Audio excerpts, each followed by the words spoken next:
शाकैरबिभरत् सर्वान् ऋषीश्चक्रशतं समाः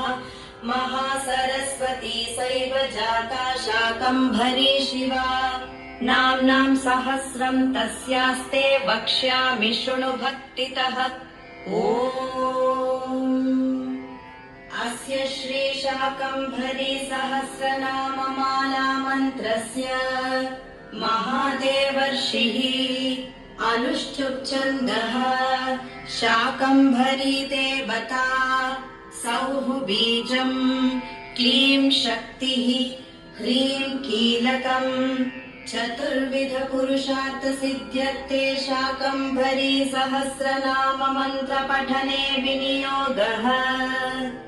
अथ ध्यानम् सौवर्ण सिंहासन संस्थितां शिवां त्रिलोचनां चन्द्रकलावतम्